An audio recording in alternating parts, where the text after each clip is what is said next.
Hey, Gary. How are you? Good. There was some footage put out yesterday by the club of the first team squad training. Dominic Solanke didn't appear to be featuring. Is there an issue with him?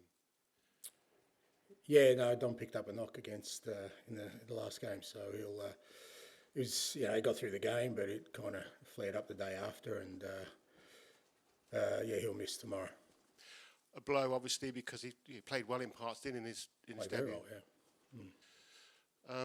And in terms of Rodrigo Bentancur, I guess concussion protocols mean he can't be involved. Oh, absolutely not. No, irrespective of concussion protocols, we want to. I think any head injury, we've got to be. We're always going to be a little bit more conservative from my perspective. So, good thing is he's bounced back really well. He's sort of, done all the tests, and he feels good. But we'll take our time with Rodrigo and make sure he's absolutely 100% before we put him out there again. And the obvious football decision would be that means that Yves Bissouma would play. Is he reintegrated? You're picking the team for me, aren't you? No, that's why I asked the questions and you answered them. It sounded like it, though. I'm trying to use my very poor football knowledge. You're right. No, look, obviously Biss is available, but we've got some options there, and I guess the whole idea of trying to bulk up the squad this off-season was about these kind of scenarios, and unfortunately for Rodrigo again, because he had a good game. He also had a good game on Monday night, but Biss is available. But like I said, we've got some midfield options. But just to clarify, he has built bridges, as you were referring to last week, and he is available for selection in your opinion. He's available for selection. The bridge building continues, though, mate. Thank you. For Charlie. Hi, Ange. Just looking back on the game against Leicester, obviously a really good performance in terms of possession, chances created, but of course just the point. What have you told your players since that match, and what would you like to see from them tomorrow? Yeah, look, I think with all these things, there's the outcome, which was disappointing for us. As you said, it's a game we should have really won. But you can't take away from the fact that the performance was strong. And first game of the year, I thought there was some really positive aspects to our football. We controlled the game really well, created chances, minimised the opposition's threats. But we know in football that's not necessarily going to guarantee you an outcome. You still got to be. As I said, I thought we were a little bit wasteful in front of goal, and we should have put the game to bed. But for the most part, I thought it was positive, and for us, it's if we can replicate those kind of performances regularly, then the outcomes will change. Sean Dyche has said that he's down to 14 recognised first-team players for tomorrow's game. So, what can you expect from Everton tomorrow? Yeah, look, tough game. I don't think anyone who plays against Everton or Sean Dyche team expects it not to be anything less than very, very competitive. And, obviously they have got a few injuries, but the players they have out there are very good players, and can make things difficult for any opponent. So we've got to be ready for that. But, it's our first home game, so I'm sure the lads are excited and sort of playing in front of our crowd and getting the atmosphere going, and, again, hopefully put on a good performance for it. And finally for me, if he plays tomorrow, which we assume he will, Christian Romero will make his 100th appearance for Spurs. Can you just describe the sort of player he's been for you, what he means to you in terms of leadership, in terms of his qualities on the pitch? Oh, outstanding. Obviously, with all these kind of things, you have a sort of an image of a player from afar. And before I got here, I thought, he's going to be really important to me. Because he's such a fantastic centre back and for club and country. But being here now and watching him, the way he trains, the way he plays, unbelievably strong mindset, absolute winner in everything. He does. He's been really important. He was important last year, and he will be really important moving forward, because he is one of the players that within this group that has achieved things from a team perspective. I've always said those kind of things are transferable. He's won a World Cup. They won the Copa America, so he's been part of a successful team, and I think he's a real strong influence in the group. And it's great he plays his 100th game tomorrow, and hopefully, I know he'll perform at the level he always does. He's very consistent, but hopefully we'll make it a special day for him. Ian. Hi, Ange, how are you? I'm good, mate. Always important to start the season well, but especially your first home game. Is that how you see things? Because if you're going to have a good season, then like last year where you started well, make sure tomorrow's a good performance, a good result. Yeah, it certainly helps, and you want to start off with a good performance. And like I said, the first game at home, and we had a good performance last week, but we've got to turn a good performance also into a victory. And we were really good at home early last year, and we really set sort of a real good standard in terms of the kind of football we played here. So looking forward to tomorrow. We want to get off to a good start at home. Throughout last season, you were telling us, especially away from match days in training, it was about getting the team to get to know what you want from them, imprinting your philosophy, as it were. How close to, not the finished article are they, but how close to really understanding now when they go out on the pitch what you want them to do are they? Well, look, we're definitely further down the track, and I think for the most part, the players, particularly the ones who were here from last year, have got a pretty good understanding. But that's but even that's constantly evolving. In terms of the way we want to play, depending on the sort of players we have, and how we're progressing as a team. It's nothing that's absolutely fixed in stone as to this is exactly how we're going to go about our football. But the basic principles, I think, are there, and that was a pleasing thing about last week. We want to dominate games, we want to create chances, we did that.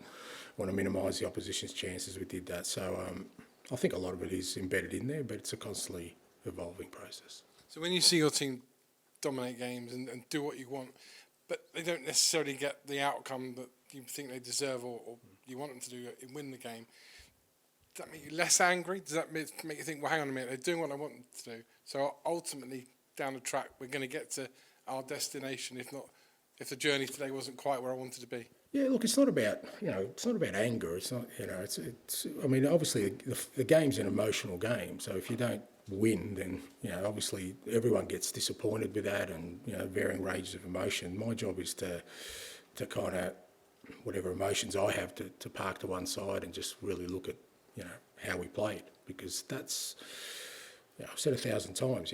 We could have won 1-0 last week, but if we didn't play well, I'd be certainly more concerned than sort of playing well and not winning the game. There's concerns on both aspects, but certainly more concerned because that's harder to fix. A performance that's not us is a lot more difficult to navigate than us playing well and not getting the result. Hi, Ange. Could I ask you about Wilson Odobert? Is he ready to make his debut tomorrow? Yeah, he's available and he's trained, so he's available. Excellent. And that was a bit of a signing that was kept under wraps. We didn't really know a lot about it, and then it sort of just happened.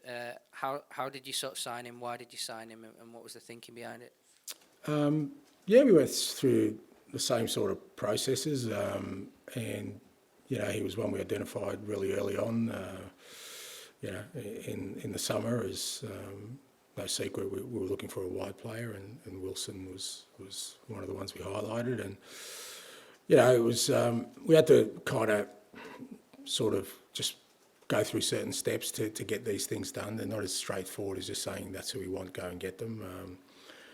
Obviously, getting Big Dom in was really important for us, and we spent a lot of time working on that deal. And but once Dom was done, there was one target, and that was Wilson, and it happened really quickly. I really like his, the way he plays in the wide areas is different from our other wingers. He's a dribbler. He likes to get into the front third. He can play either side. He can play central. Had a really good sort of development in terms of you look at his trajectory, and from PSG as a youngster to Troyes, playing in Ligue 1 in France and Premier League football before the age of 19. I think he ticked all the boxes for us, and he's a fantastic young bloke as well. So really happy to get him in. Do you expect an impact from him right away, or is it kind of one for the future more this season? Look, I think with all the players we've signed, I think you've already seen, irrespective of age, we signed him because I think they can make an impact, and certainly I see that with Wilson. He's a year older than Archie and Lucas, and they've already made an impact. So, we signed the players because we're still in that stage of building a team, and as I keep saying, I don't want to bring players here who I don't think can meaningfully contribute to what we're trying to do in the short term, and Wilson definitely will. Hi, Ange. Can I just ask you about Dominic's injury, exactly kind of what it is, and also will he miss more than one game? It's an ankle injury, mate. He copped a knock really early that somebody went across his ankle, so he's definitely out tomorrow, and then it just depends on the recovery. Obviously, next week then there's the international break, so, but it's not serious, we know that. Yeah, just an ankle injury. And just is Richarlison fit enough to start if you need him to? Yeah, Richie's trained 2 weeks, and yeah, he's ready to go. Obviously, he hasn't played for quite a while, which you've always got to sort of guard against, but he's available and ready to go. I just want to ask about Oliver Skipp, who's left the club. Obviously, previous managers maybe heralded him as a future Tottenham captain he could have been. Why do you think it just didn't quite work out for him? Well, I mean, just that's what happens in football sometimes. I wouldn't say it didn't work out because he might have worked out. He might have, probably will have a fantastic career at Leicester. So it doesn't always, just because one door closes. I mean, there's very few players who just play at one club their whole career. But since I've been here, Skippy's been, excellent attitude, good footballer. Hasn't had the opportunities he probably wanted and deserved. And I think for every footballer, as I keep saying, they've got decisions to make in terms of their own career. And he was getting to an age where I think he felt like, he wanted to be playing more minutes.